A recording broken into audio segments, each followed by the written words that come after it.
네, 안녕하세요. 고려대학교 김현철입니다. 이번 주제는 스마트 수업에 대한 내용입니다. 최근에 그 스마트 스쿨, 스마트 클래스룸 이런 얘기가 많이 있었죠. 그래서 굉장히 다양한 형태들도 있고 또 다양한 수업 모형도 있고 굉장히 지금 이 주제만 하나 하더라도 지금 얘기가 굉장히 많습니다. 근데 이 짧은 시간 내내 다 할 수 있는 것이 아니기 때문에 간단한 사례들 중심으로 아주 기본적인 개념들을 우리가 한번 살펴보면서 스스로 한번 고민해 볼 수 있는 그런 이야기로 한번 살펴보도록 하겠습니다. 그 기술이, 최근의 기술은 스마트 인프라 기술이라고 그러죠. 스마트 인프라라고 하면은 스마트 패드, 그 다음에 무선 인터넷, 그 다음에 클라우드 서비스 이런 걸 기반으로 해서 정보가 굉장히 자유스럽게 정보의 흐름이 굉장히 자유스러워진 거죠. 예를 들어서 정보를 사실 기록하고 저장하고 연결하는 방식도 바뀌었고 정보를 공유하는 방식도 즉각적이고 굉장히 직관적으로 바뀌었습니다. 옛날에는 불가능했었던 일들입니다. 그 다음에 의사소통 방식, 정보를 접근하는 방식도, 그 다음에 생산 주체도 굉장히 많이 바뀌었죠. 그래서 이 정보의 생산, 유통, 소비에 관한 모든 것들이 이제 이 스마트 인프라 때문에 바뀌었다고 우리가 생각을 할 수가 있습니다. 이러한 환경하에서 이제 교실이 어떻게 될 것인가, 수업이라는 상황을 우리가 어떻게 볼 것인가 하는 건데, 제일 먼저 한 사례를 제가 말씀을 드릴게요. 제가 2011년 정도에 삼성 인력개발원을 한번 방문을 한 적이 있습니다. 거기서 제가 본 것인데요. 2011년에 그때 삼성 CIC Creative Intelligence Campus라는 시스템인가요? 솔루션을 소개하는 걸 제가 봤었습니다. 삼성이라고 하면은 한 직원이 그룹에 한 20만 명이 넘죠. 그 다음에 삼성전자만 하더라도 거의 10만 명이 육박할 겁니다. 8만 명 이렇게 얘기하는데, 삼성 인력개발원이라는 곳은 매년 온오프라인으로 한 5만 명 정도를 교육을 한다고 합니다. 연수. 그리고 그 중에 한 10,000명 정도는 신입사원이라고 합니다. 신입사원들. 그래서 그 신입사원들 중에, 최근에는 그 신입사원들 중에 한 80% 정도를 그 디지털 네이티브하고 가까운 그렇게 이제 생각을 한다 그러더라고요. 그러면은 여기서의 이제 고민이 뭐냐면은 그러한 새로운 형태의 디지털 원주민이라고 우리가 생각하는 그 사람들을 위한 새로운 교육 훈련 방법이 뭐가 있을까? 전통적인 교육 훈련 방법이 그 사람들한테 효과적일까? 이런 고민이 한 가지 고민이고요. 두 번째 고민은 그 연수원에서 하니까, 인력개발은 연수원에서 하니까 대형 강의를 한다고 합니다. 엄청나게 큰 넓은 강의실에서 강의를 하다 보니까 그냥 일방적으로 전달을 할 수밖에 없죠. 강사가 와서 일방적으로 전달하고 어떻게 의사소통이 제대로 있을 수 있겠어요. 근데 의사소통이 있고 학생이 궁금한 것들을 즉각적으로 질문할 수가 있고, 다른 학생들은 무슨 생각을 하고 있는지를 그것만 연결을 시켜줘도, 사실 정보들이잖아요. 머릿속에 있는 것들은 모두 정보니까 학습 효과가 굉장히 좋아질 수가 있는데, 일방적으로 전달만 하니까 수업이 제대로 됐는지 안 됐는지도 잘 모르겠고, 이런 고민이 있는 겁니다. 세 번째 고민은 교육과 현업 간의 격차입니다. 연수 한 두세 달, 2달 정도 와서 합숙하면서 듣고, 그리고 또 현업에 가서는 연수 때 배웠었던 거가 어디 있는지 기억도 못 하는 거죠. 현업에서는 일만 하고, 또 연수 들어오면은 또 단절돼서 연수만 받고, 이제 이런 문제를 어떻게 해결할 수 있을까? 사실 따지고 보면은 이 뒤에 두 가지 문제는 전부 조금 전에 얘기한 것처럼 정보의 흐름과, 그러니까 새롭게 정보를 관리하고 생산하고 기록하고 하는, 그 다음에 유통하는 그 방법만 생각을 해도 해결할 수 있는 문제입니다. 사실은 해결할 수 있는 문제죠. 그래서 해결을 위해서 2010년부터 CIC를 도입했다고 합니다. 그 사례를 몇 가지를 보게 되면요. 먼저 이제 디바이스가 거기서 블루라고 얘기하는 한 200만 원 정도 들었다고 그러더라고요. 조그만 태블릿 PC를, 태블릿 노트북을 전 사원들한테 다 나눠줬어요. 그리고 구호가 뭐였냐면은 No pencil, no paper. 종이와 연필 없이 교육받는 거. 딱 그 블루라고 얘기하는 그 태블릿 노트북만 다 가지고 있는 거예요. 그리고 모든 필기는 거기서 해야 되고 모든 질문도 거기서 하고 모든 자료도 그 안에 들어가 있는 겁니다.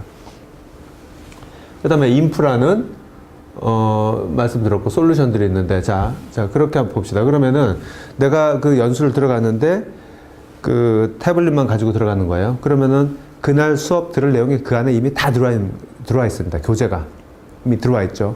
근데 내가 책이 필요가 없잖아요. 그걸로 다 보고 넘기고 거기다가 메모도 하고 노트도 거기서 다 적습니다. 노트도 적고 뭐 숙제도 나중에 그걸로 다 하는 거고요. 실제로 연필과 노트와 책이 없는 상황이죠. 그 상황이. 그런 다음에 거기에 상호작용 기능이 있는데 내가 질문이 있으면은 퀵 퀘스천이 있어서 거기서 직접 씁니다. 내가 교수님 말씀을 듣다가 질문이 있어서 거기다 쓰면은 그 앞쪽에 질문이 다 쌓이게 되는 거죠. 질문이 다 쌓이게 되는 겁니다. 그러면은 그 강사의 입장에서는 그 수많은 학생들 대형 강에서 강의를 하다가 잠깐만 여기까지 들어온 질문을 한번 볼까요? 딱 보면은 질문들이 쫙 들어와 있는 거죠. 거기서 대부분의 학생들이 이걸 궁금해 하는군요. 그러면 여기에 대해서 강사가 다시 거기다가 학생들한테 피드백을 줄 수가 있습니다. 그래서 과거에는 불가능했었던 질문과 대답이 즉각적으로 이루어질 수가 있는 거죠. 뭐 아주 즉각적은 아니지만 그 수업 안에 많은 것들이 해결될 수가 있고 퀵 폴 같은 거는 학생들이 지금 뭐 즉각 퀴즈 같은 걸 볼 수가 있어요. 여기에 대해서 뭐 퀴즈를 하나 봅시다. 1, 2, 3, 4 중에서 하나 고르세요. 그러면은 그 자리에서 보고 그 즉시 그 그래프로 그 다이어그램으로 학생들의 응답을 바로 볼 수가 있게 이렇게 돼 있는 거죠. 그 다음에 교수자 모드에서는 흥미로운 게 대시보드라고 있어요. 대시보드. 조금 이따가 다시 설명할게요. 이 부분은. 그 다음에 클라우딩 서버가 있어서 클라우드에는 뭐가 들어가냐면은 학생들이 수업을 했었던 모든 내용들을 자기 노트에 썼던 거, 숙제에 썼던 거 이런 것들이 그 클라우드에 다 들어가서 있어요. 들어가서 있다가 내가 연수가 끝나고 현업에 갔어요. 이제 업무에 복귀를 해서 업무를 보다가 옛날에 내가 수업서로 쓴 거 어디 있었지? 클라우드에 접속만 하면은 항상 내가 옛날에 연수 들을 때, 교육 들을 때, 훈련 들을 때 내용이 자기가 다 볼 수가 있는 거예요. 그때 자기가 했었던 숙제까지요.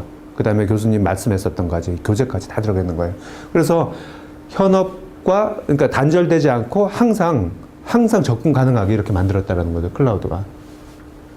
대시보드 얘기를 조금 자세하게 드릴게요. 대시보드는 교수자가 앞에 있으면 앞에 대시보드가 있는데 대시보드가 이렇게 생긴 거예요. 무슨 계기판처럼 생겼죠. 그죠? 계기판처럼. 그럼 여기에 뭐 학생들의 전체들의 집중도, 뭐 참여도, 뭐 이런 것들이 한 50개 정도가 이미 만들어 놓은 것들이 있다고 했습니다. 그때.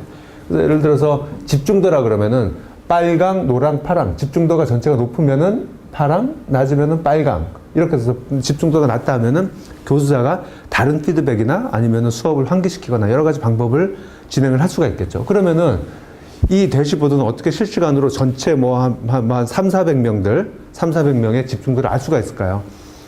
모든 학생들이, 모든 수험자들이 그 태블릿을 가지고 공부를 하잖아요. 그죠? 거기다 노트도 쓰고 질문도 하고 적기도 하고 페이지도 넘기고 그 모든 활동들을 전부 뭐 빅데이터라고 얘기할 수가 있을까요? 전부 그 행위들을 데이터로 수집을 해서 그 데이터를 어떤 뭐 예를 들면 수학 공식에 의해서 산정을 해서 지금 이 교실 전체 학생들의 지금 집중도가 몇이다 이렇게 계산을 해서 즉각적으로 보여주고 있는 겁니다. 게다가 지금 여기 보면은 참여자들의 사진이 보이죠. 학생들이 보이죠. 탑 10명의 목록이 1등서부터 집중도가 높은 학생들 쭉 나오고 반대로 치면은 낮은 학생들부터 또 제일 밑에 10명의 학생들이 보일 수가 있게 하는 거죠. 또 특정한 학생 것을 보고 싶으면은 그 학생을 누르면 그 학생 것이 또 보여지고요. 그렇죠? 그렇게 해서 모든 학생들의 상황을 실시간으로 보고 있는 거죠. 이것도 아까 제일 처음에 얘기한 관점에서 보면은 수업 시간에 일어나는 모든 정보들, 학생들의 머릿속에 번뜩번뜩하는 생각조차도 다 정보들이거든요. 그것들이 연결돼 가지고 새로운 가치를 만들어내는 겁니다. 새로운 가치를요. 그래서 거기서 이제 뭐 간단하게 조사를 한 거지만은 그 CIC를 도입했을 때 그 만족도가 굉장히 높았다. 그래서 만족도는 상호 의사소통이 향상되면서 생긴 거고, 그 다음에 편리한 자료 공유, 뭐 수업 자료라든가 학생들의 리포트들이 쉽게 공유되고 저장이 돼서 언제든지 볼 수가 있게 이렇게 돼 있기 때문에 만족도가 아주 높아졌다. 그 다음에 교육 훈련도 내가 이제 현업에 가서도 항상 내가 교육했었던 내용을 다시 검토해 볼 수가 있고 이렇기 때문에 이제 좋았던 거고, 또 하나가 그 전에는 요거 CRC가 도입하기 전에는요, 연수원에서 1년에 84만 권의 연수교재들을 그 출판사에서 종이가 84만 권이면 얼마나 많은 양이에요. 그걸 인쇄를 했대요. 그래서 연수가 뭐 2달 정도 합숙 연수가 끝나면은 그 학생들이 제일 먼저 하는 것들이 그 택배회사나 이런 걸 불러가지고 그 연수할 때 사용했었던 그 자료들이 있잖아요. 종이 자료들을 다 옮기고 차에 실어서 가져가고 하는 것들이 일이었대요. 근데 CIC가 도입된 이후로 단 한 권의 책도 인쇄를 하지 않는답니다. A4 용지로 얘기하면은 100만, 1000만, 1억 장의 종이가 전략됐다는 거죠. 1억 장의 종이가. 이런 장점을 제가 그때 한번 본 적이 있고 굉장히 인상 깊게, 그게 2011년이니까 스마트 교실, 스마트 뭐 이런 얘기를 아예 아주 극소수에서 얘기를 시작할 때였었거든요. 자, 그런 관점에서 또 나의 문제를 한번 봅시다. 나의 문제. 나는 그 대학에서 학생들을 이제 수업을 하고 있는데 어떤 문제가 있는지를 한번 고민을 해봤는데요. 제가 우리 학교에서는 수업을 하면은 강의 평가를 받습니다. 수업이 끝나면 학생들이 교수자에 대해서 이제 강의 평가를 하거든요. 강의 평가는 크게 3가지로 나눠져 있는데, 강사에 대한 평가, 그 다음에 그 수업에 대한 평가, 그 다음에 자기 자신에 대한 평가, 이런 식으로 나눠져 있습니다.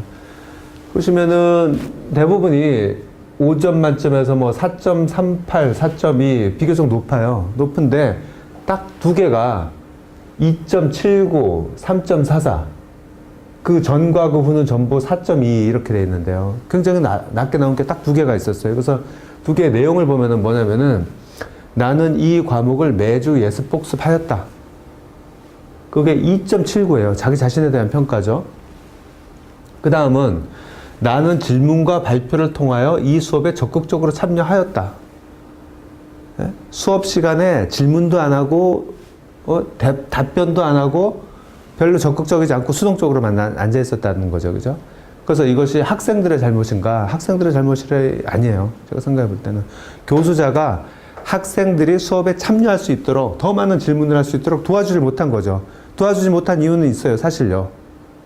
숙제도 더 많이 내줬어야 되는데 숙제를 못 내준 거. 그리고 학생들이 숙제를 해왔다 그래도 피드백을 못 준 이유가 있어요. 왜 그러냐면은 대형 강의거든요. 그건 교양 과목이었는데 한 200명 정도 들으면은 어떻게 그 숙제와 퀴즈를 채점하기가 너무 힘들잖아요. 너무 힘들고 학생들의 200명이 되는데 질문을 하기가 힘든 상황인 거죠. 그러니까 일방적인 강의가 될 수밖에 없는 거고, 그것은 수업 질의 저하로 이어지게 되는 겁니다. 하지만 아까 처음에 얘기한 것처럼 스마트 인프라가 만들어져서 학생 모든 그 정보들이, 학생들의 생각이라든가 자료들이 즉시적으로 막 공유될 수 있는 환경이 있는데, 그럼 그걸 활용하면 되지 않는가, 이런 생각을 할 수가 있는 거죠. 그 연결이라고, 그럼 정보들끼리 이제 연결하는 건데, 수업 자료와 수업 간의 연결도 있고, 학생들 간의 연결도 있고, 학생들과 교수자의 연결도 있고, 이번 수업과 그 다음 수업 간의 연결도 있어요.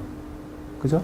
이렇게 연결만 시켜주면은, 각 정보들, 그러니까 단절된 것들 연결만 시켜주면은 굉장히 좋은 문제들이, 굉장히 좋은 해결책들이 생길 것이다.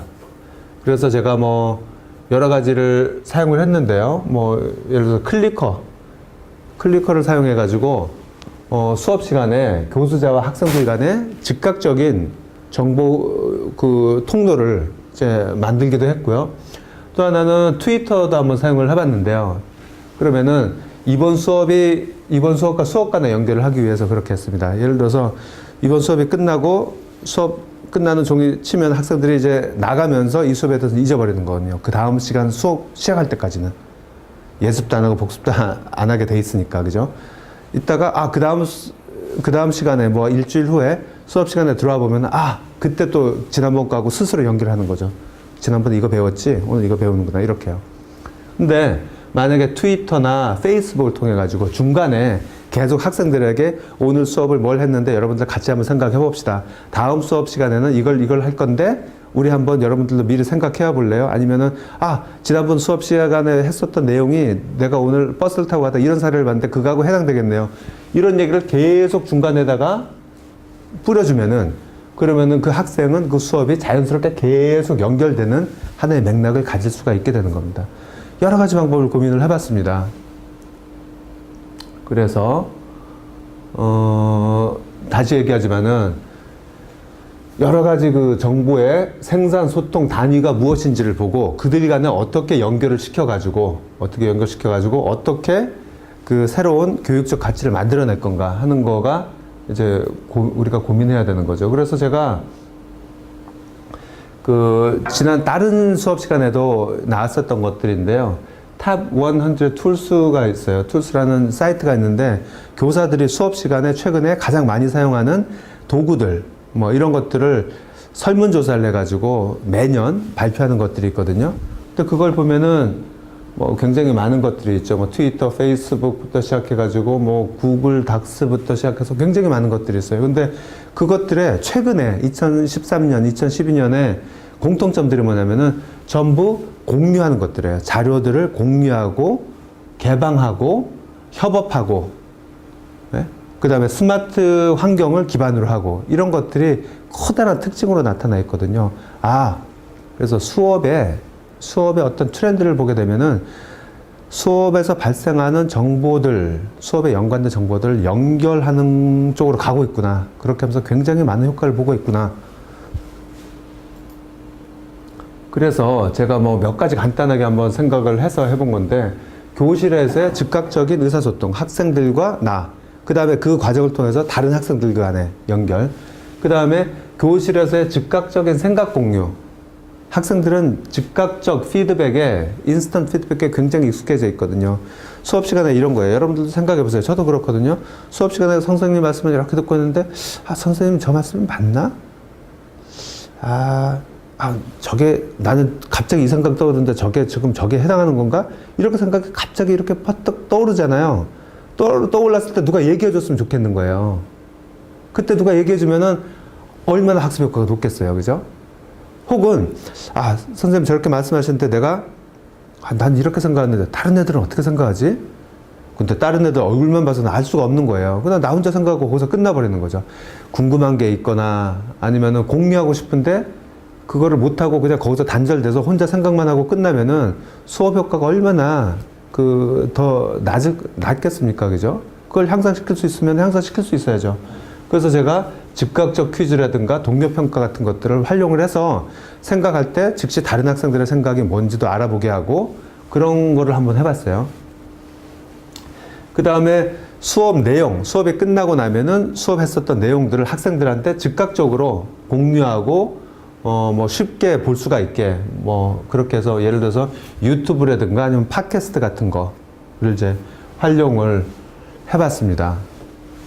그래서 클리커를 처음 해보면은 클리커 이렇게 생겼죠. 그래서 그 교수자가 여기에 대해서 학생들 한번 퀴즈 한번 볼까요? 그래서 질문을 하면 학생들이 이거를 버튼을 누르면은 버튼 누름과 동시에 칠판에 이제 그래프가 1번 대답한 학생 몇 명, 2번 대답한 학생 몇 명 이렇게 쫙 나오고 내 서버에는 어느 학생이 몇 번이라고 대답했다라는 거가 엑셀 파일로 다 기록이 되게 되어 있습니다.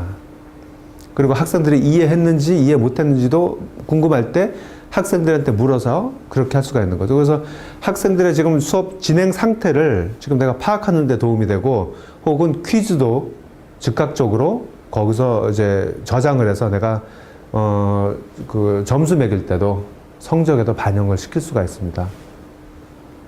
학생들한테 물어봤더니 굉장히 이제 만족도가 높았어요. 근데 이거의 단점이라 그러면은 일방향이에요. 내가 학생들한테 묻는 거지 학생들은 나한테 질문을 못 하는 거죠. 그래서 나만 학생들의 상태를 이제 알 수 있게 되는 이제 그런 도구입니다.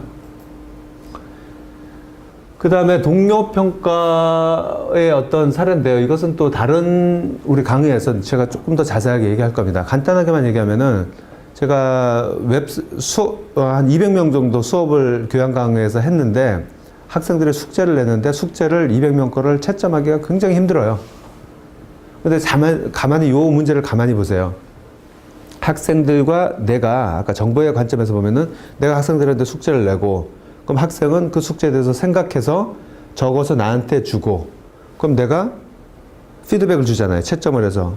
그러면은 뭐예요? 생각의 공유는 그 학생의 생각과 나의 생각 둘만의 공유가 일어날 뿐이에요. 내가 게을러서 채점을 잘 못해주면은 선생님의 숙제에 대해서 자기 혼자만의 생각을 정리하고 끝나는 거예요. 딱 그거였거든요. 근데 제가 어떻게 했냐면은 웹사이트를 만들어가지고 숙제를 거기다가 올리게 했어요. 학생들이. 다 올리게 하고, 그 다음에 학생들한테, 서로서로를 채점하게 한 거예요. 그래서 학생들 한 명한테 10명의 다른 학생들 거가 랜덤으로 배정이 돼서, 10명 거를 채점하는 거예요. 네? 커멘트도 쓰고, 그게 끝나면은 자기 자신이 낸 숙제에 대해서 다른 학생 10명이 어떻게 했는지를 또 보게 되는 거예요. 3번의 반복학습이 일어납니다. 내가 숙제하느라고 한 번. 난 숙제 이렇게 했는데 다른 학생은 이렇게 했네 이렇게 했네 이렇게 했네 보는 관점에서 또 한 번 생각의 공유가 일어나는 거죠. 생각의 믹스가 일어나는 거죠. 그 다음에 내가 한 것에 대해서 다른 학생들이 어떻게 생각하는지를 또 보게 되는 거죠. 그것만 딱 한 다음에 학생들한테 다시 숙제를 냈어요. 어떻게 숙제를 냈냐면은 너희들 중에서 숙제를 냈는데 다른 학생들이 어떻게 했는지 봤지 않았냐. 봤으니까 니들이 한 숙제를 다시 한번 내볼래? 그랬더니 한 60% 정도가 숙제를 다시 냈어요. 처음 낸 숙제와 두 번째 낸 숙제와의 퀄리티의 차이는 엄청났어요. 엄청나게 학생의 사고가 향상됐고 스킬도 향상됐어요. 첫 번째와 두 번째. 근데 첫 번째에서 두 번째로 올렸을 때 그 향상을 누가 가능하게 했는가? 내가 가르쳤나요? 나는 한마디도 한 적이 없어요. 학생들 간에 자기들끼리의 생각을 공유한 것 자체가 그렇게 학생들의 학습 그 성취도를 향상시킨 거거든요. 생각만 공유하게 해도 엄청난 학습 효과가 일어납니다. 옛날에는 이렇게 하는 것이 불가능했는데 지금 ICT의 다양한 기법들, 기술들, 환경들이 이걸 가능하게 할 수가 있습니다.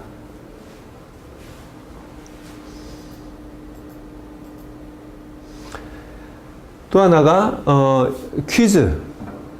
수업 시간에 퀴즈를 보잖아요. 여러분들 여기서 어떻게 생각하세요? 한번 써보세요. 이렇게 해가지고 퀴즈를 냈는데 선생님이 채점도 안 하고 그 다음에 다른 학생들은 퀴즈에 대해서 얼마나 아는지도 궁금해. 나만 모르나? 아니면 나 혼자만 아나? 아니면은 다른 학생들은 어떻게 답변했지? 궁금하잖아요. 그죠? 그거를 즉각적으로 하기 위한 도구들이 사실 요새 많이 나와 있어요. 예? 인터넷에 보면은 굉장히 많은 것들이 있는데 이거는 아주 간단하게 그 피카사라는 그 사진 올려놓은 사이트가 있거든요. 구글에 보면은. 그래서 저는 이제 그걸 가지고 어떻게 썼냐면은 학생들의 퀴즈에 대해서 자기 노트에다가는 쓰게 합니다. 손으로 쓰고 사진을 찍은 것을 제가 미리 설정해 놓은 피카사의 그 디렉토리 이메일 주소가 있거든요. 거기다 그냥 보내게 합니다. 보내게 하면은 이렇게 그 사이트에 학생들이 보낸 것들이 실시간으로 올라오는 거죠. 제가 이렇게 얘기하고 사진을 보내세요. 이렇게 하는 순간 제가 화면을 띄워놓으면 착착착착착착착 이렇게 이제 새로운 것들이 떠오릅니다. 그렇게 해서 이 중에서 몇 개를 골라서 학생들하고 같이 보는 거죠. 네? 저 학생은 저 학생 거 한번 볼까요? 저 학생은 이렇게 했네요. 이렇게 했네요.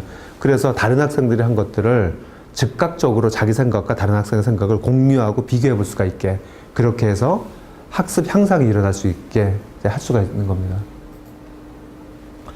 또 하나는 다 아시겠지만은 유튜브를 많이 활용을 하고 있습니다. 숙제 같은 거, 숙제풀이 같은 거 유튜브에 올려놓고 이거 프로그래밍 하는 그 과정들을 여기다 올려놓고 굳이 수업 시간에 그 짧은 수업 시간에 하지 않고 미리 보게 하고 그 다음에 예습과 복습을 이제 가능하게 그렇게 했습니다.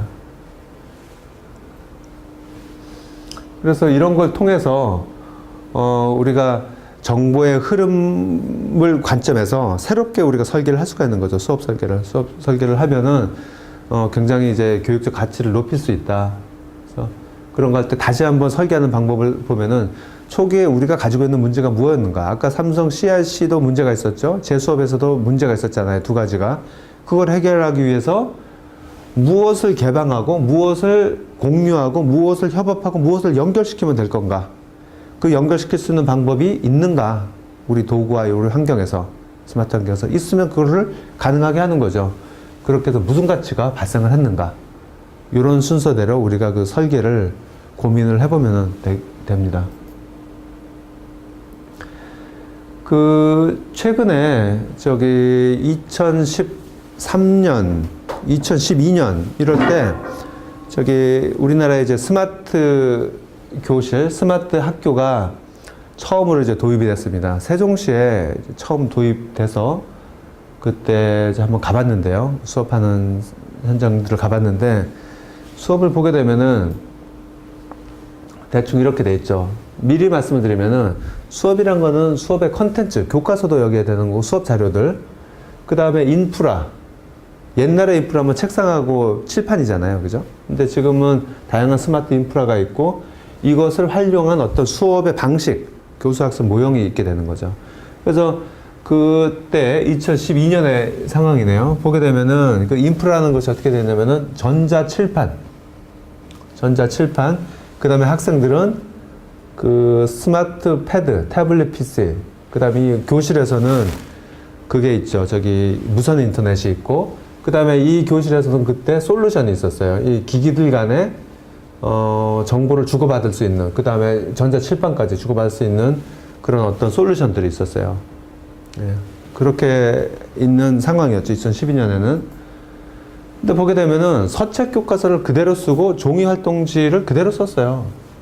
스마트 패드는 있는데 컨텐츠가 아예 없어요. 저거 가지고 뭘 하겠어요. 제가 뒤에서 수업 때 가만히 제가 살펴보니까 검색하는데 주로 씁니다. 검색하는데. 저 위에 전자칠판이 있는데 이것을 그냥 보여주는 데만 쓰지 컨텐츠가 없어요. 컨텐츠가. 그러니까 수업하는 게 굉장히 좀 어색해 보이고 이상한 거죠. 예? 수업 내용은 실제적으로는 다 종이에다가 쓰고 노트에다 쓰고 종이 교과서 가지고 보고 있는데 이거가 있으니까 이거를 어떻게 활용해야 될지가 굉장히 어색한 겁니다. 검색하는 데만 쓰고 그 다음에 실험 실습을 해야 되는데 실험 실습할 그 앱이나 무슨 프로그램이 있는 것도 아니고, 예? 수업 자료를 마음대로 찾게 할 수도 없고 여러 가지 그런 문제가 있었죠. 그래서 그때 모습 자체는 이 세 개가 사실 밸런스를 맞춰야 되는데 인프라만 굉장히 강조돼서 만들어졌다. 근데 인프라 안에서 이게 없으니까 수업이 굉장히 이제 힘든 상황이었다. 이렇게 얘기가 될 수가 있고요. 사실 디지털 교과서가 작년 2013년, 그 다음에 올해 2014년에 시범으로 희망학교에서 보급이 되거든요. 전국의 거의 절반 정도의 학교가 이거를 신청해서 금년에 수행을 합니다. 예? 그렇게 되면 밸런스가 맞아지겠죠. 그죠? 밸런스가 맞아질 텐데, 지금 디지털 교과서가, 작년에 이제 시범 수업이 있었는데요. 그때 사례를 한번 보면은 여러분들이 그것이 들어왔을 때 어떻게 지금 수업이 진행되고 있는지를 감을 잡기가 이제 쉬울 거라고 생각이 됩니다.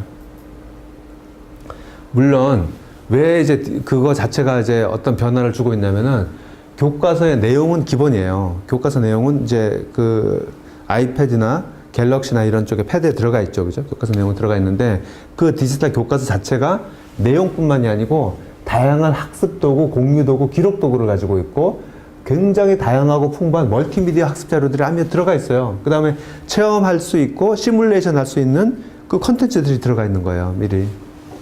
따라서 요것들을 활용한다는 것 자체가 굉장히 다양한 수업을 할 수가 있는 상황을 만들어주게 되는 거죠. 그래서 제가 그 유튜브에 올라와 있는 그 어떤 선생님께서 올리신 수업 자료, 요거를 한번 보면서 한번 우리가 수업이 어떻게 진행되는지를 한번 살펴보도록 합시다. 그 시범학교에서 수업을 한 내용인데요. 과학 시간입니다. 그래서 위드랑을 활용해서 협업과 자료 공유 이런 것들을 하려고 하는 것이 이제 이 선생님이 생각하는 과학 시간의 지금 이번 수업 시간의 목표입니다. 그래서 기존의 서책 가지고는 그런 게 불가능했었거든요. 그래서 지금 디지털 교과서가 제공하는 위드랑이라는 협업 커뮤니티를 활용해서 그런 걸 하겠다. 이런 거고, 지금 이 화면을 보게 되면은 스티커로 지난 시간에 했었던 중요 내용들 이런 것들을 학생들이 메모를 했는데 그 메모를 한 것을 다시 정리하고 그 다음에 이제 분류도 하게 됩니다. 지난 시간에 배웠던 내용을 뭐 복사, 대류 이런 것들에 대해서 그 기능들을 이제 분류하게 하고, 그 다음에 디지털 교과서의 동영상을 링크가 되어 있는데 그것들을 이제 볼 수가 있죠. 그래서 뭐 다양한 멀티미디어 자료들도 이렇게 볼 수가 있고, 그렇게 한 다음에 이제 과학 시간이니까 실제 이제 실험을 합니다. 실험을 해서 뭐 선생님이 이제 기존과 같은 그런 과학 실험 수업을 이제 하게 되고요. 학생들은 이제 실험을 합니다.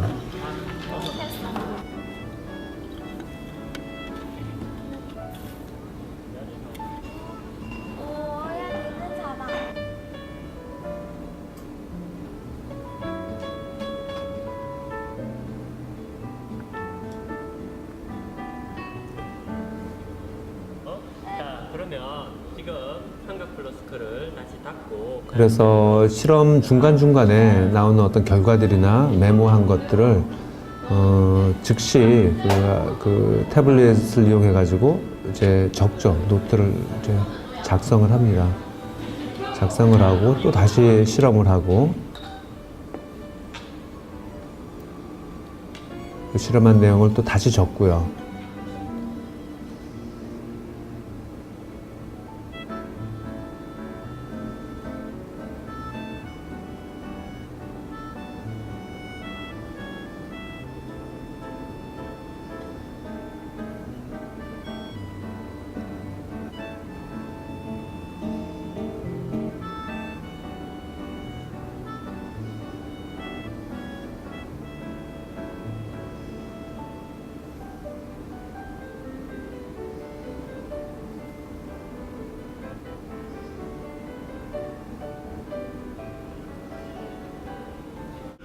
그래서 그 실험한 내용들을 다른 실험조에서는 어떻게 했는지를 이제 비교도 해보고 해야 되니까 위두랑에 이제 업로드를 하게 됩니다. 그럼 위두랑에는 그 반에 커뮤니티가 있고 거기다가 이제 올리게 되는 거죠. 올려서 공유하게 되는 겁니다. 그리고 효율적인 단열재를 찾아라.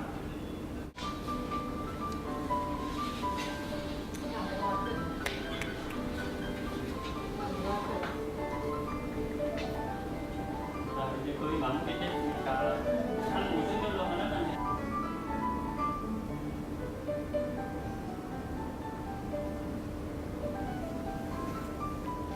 보고서도 만들어지게 되죠.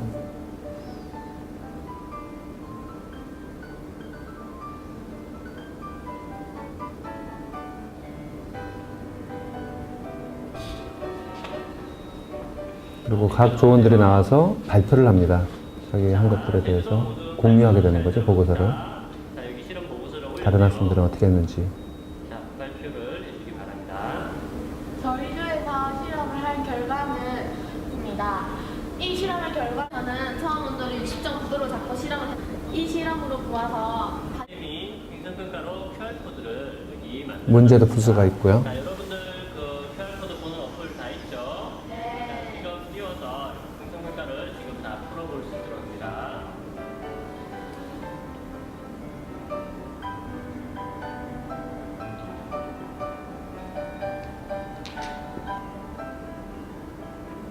구글 문서를 사용해서 또 형성평가도 합니다.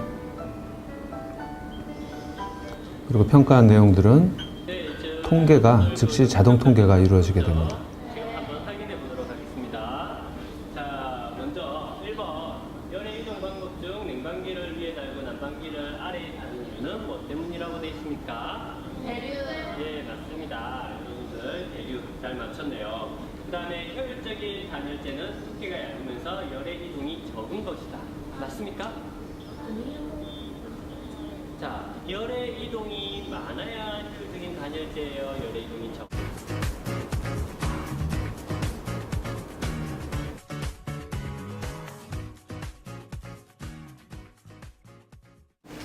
네, 이제 마지막 요약입니다. 지금 짧은 시간 동안 뭐 여러 가지 사례들을 중심으로 해서 많은 얘기들을 했는데요. 정리를 해보면은 지금 우리가 갖추고 있는 환경을 고려해서, 이게 주로 태블릿, 무선 인터넷, 클라우드 같은 스마트 환경이죠.